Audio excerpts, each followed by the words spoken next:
And welcome back, everybody, for some quarterfinal matchups from this 2022 United States National Snooker Championship, live from Ox Billiards here in Seattle, Washington. David Burney here is with you, and I'll be joined by Mike Dominguez in the booth for some great commentary. Our featured match will be CCU against Raymond Fong.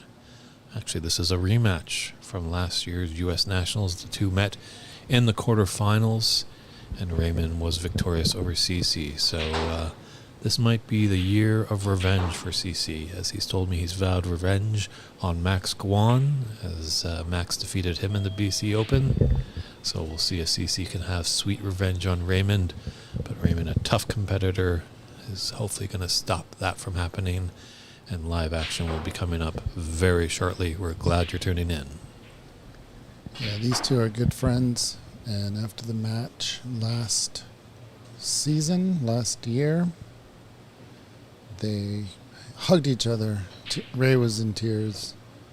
And very emotional. These two players fight hard. And they are really good friends, hanging out all the time when they are visiting each other's cities. Ray was very excited to have the Nationals here in Seattle. He's a big proponent of having Ox be the host. He also works closely with the USSA. So might be in for a good barn burner here. Yeah, we're in that stage of the tournament where it's a best of 7 race to 4 frames here. And know that there will be a mid-session interval at the 4-frame break. If we still got action, players are allowed a 5-minute break to come back. But who knows? There could be a whitewash, but with these two combatants, I don't think that's likely. So handshakes are had, and here we go. CCU ready to break off in frame 1.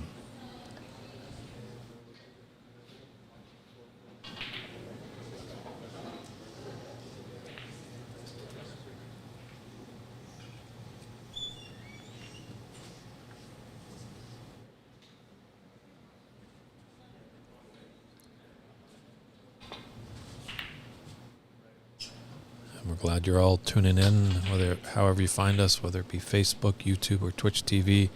Search out Ox Billiards. You'll find all the great snooker action here.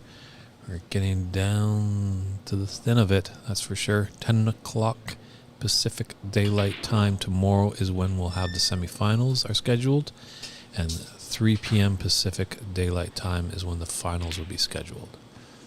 But sometimes, matches can run a little long, so hopefully that is the scheduled date, and hopefully we can keep up with that. But right now we've got quarterfinals to deal with, and we'll do our best to try and keep you updated on the 3 other tables where we have matches going. But if you need any up-to-date information, take a look at cloudsnooker.com. They've got a live scoring tab that connects right to the tables. So as the players punch in their scores, you'll be able to see all the results in real time. If you have any comments or questions on the stream, feel free to reach out to us. And let us know where you're tuning in from. We've got a good contingency of fans out there, as we've heard. We've reached New Zealand, Australia, Minnesota, Detroit, the UK. Is there a gentleman from Romania might have tuned in? Our good friend in the Carolinas down there. Germany is represented by Snooker 155, and our good friend Diana Schuler has tuned in. She did a great job last week at the World Women's Snooker US Open. CC does a nice job of that cross double right there, although he did raise his hand as he acknowledged it was a fluke. But we're just getting started. Nashville, can't forget about you out there in Nashville.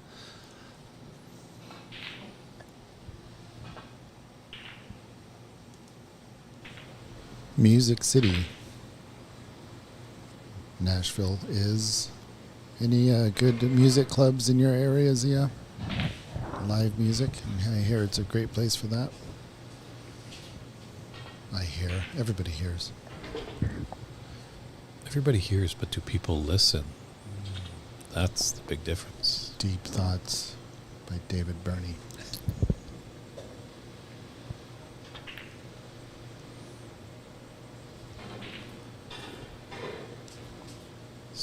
Both players just kind of feeling the table out. Both were in quarterfinal or round of 16 matches earlier, so both have kind of warmed up, but we had a little bit of a hour or so layover before we came onto the quarterfinals, so probably both these players used it wisely just to kind of rest up, as this one could go to the distance, but time will tell. Both competitors really fierce, and it's a shame one of these after this match has to go home. So I think either one of these players could hoist the Tom Collins Trophy tomorrow night. Zia in the Facebook chat says, yeah, downtown, all live music. Sounds cool to just be downtown, go into any club and have live music. Similar experience here in Seattle, although they're not all in one place, so you do have to use rags like the stranger to tell you where all the live music is.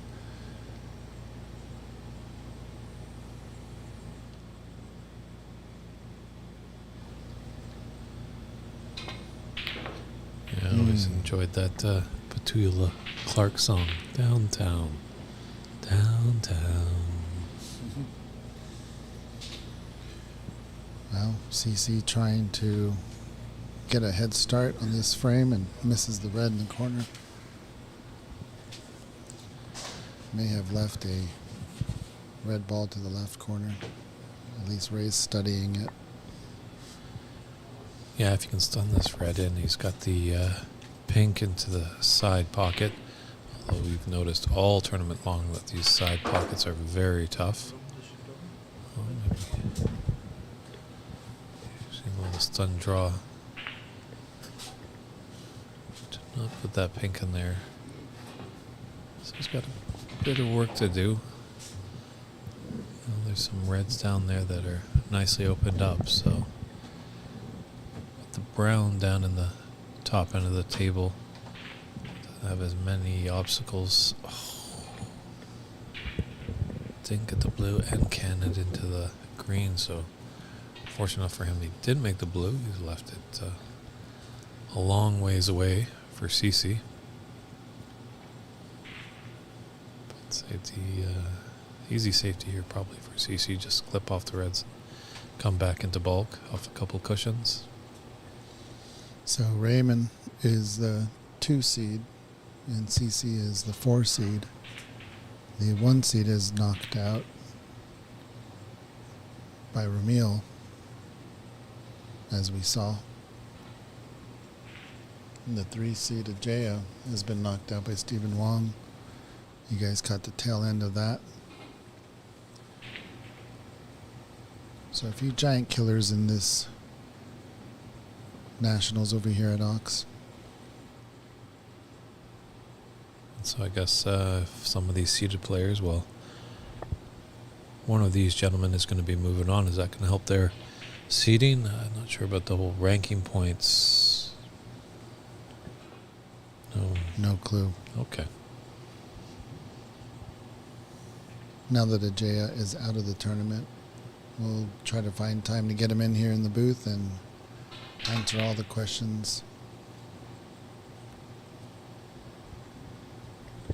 True. Or our friends can go online and search out the United States Snooker Association's webpage. It's a great resource for all news related to snooker in the US of A. Tell you, find about these upcoming tournaments and great events that are just all snooker related in America.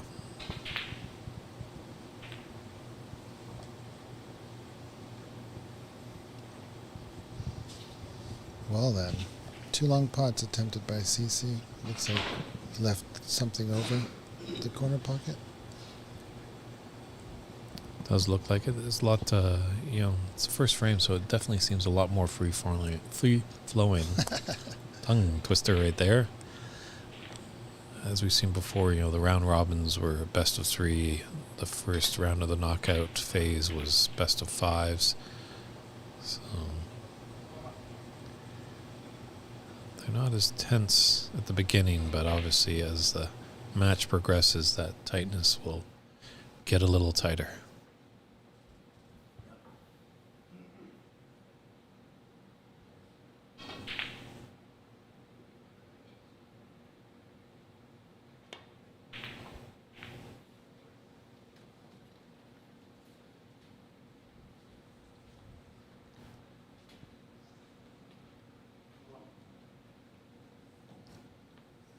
Could thin the red on the right. Or do a double here and play safe. Wow. Hey, that's pretty safe. It's pretty solid too. Sometimes it's dangerous hitting it with that much pace because it has to be straight on accurate. Papsa in the Facebook chat says good luck to all the quarterfinalists.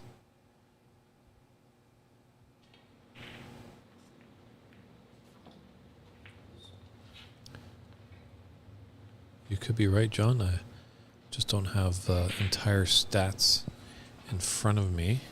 But yeah, it would be interesting to see if any competitor has gone completely undefeated, had a clean sheet, I guess, maybe, as they would say in soccer. Or rackless in pool. Reckless? Is pool reckless? Rackless. So, John has done some research. And it seems like Dharma and Jackie are the only ones that have one scar on them. John is our statistician. Thank you, John. Yeah, he tunes in all the way from South Carolina.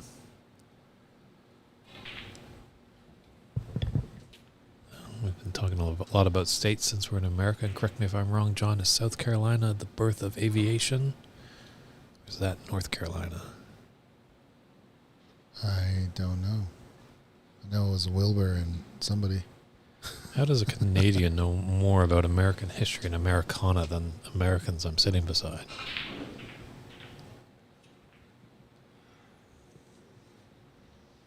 Orville and Wilbur?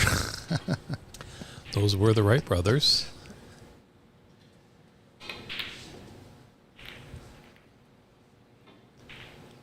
I wonder if Facebook was around back then. They'd be like, they only flew like 15 feet. What's the big deal?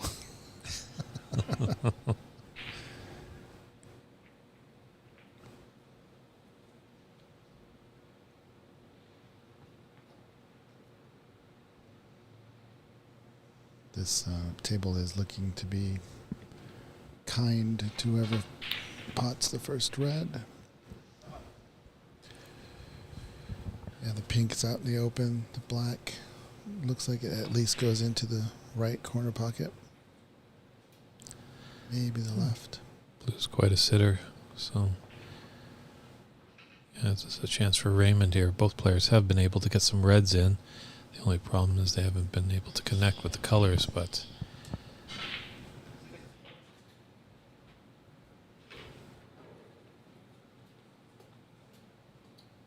there we go. We got some nice history lessons on the Carolinas from John.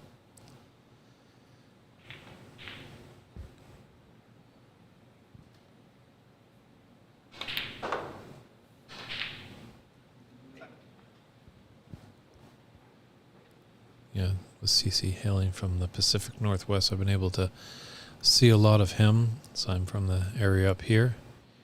But I haven't seen a lot of Raymond, but definitely like what I see. He's very still in the shot and just comes through quite nicely.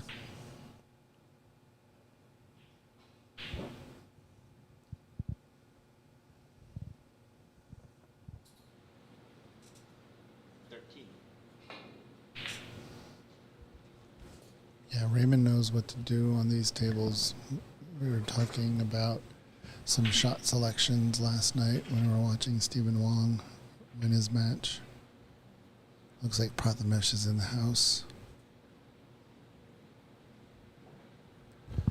I just wonder if that black will go to the top left corner pocket. I think it passes the red.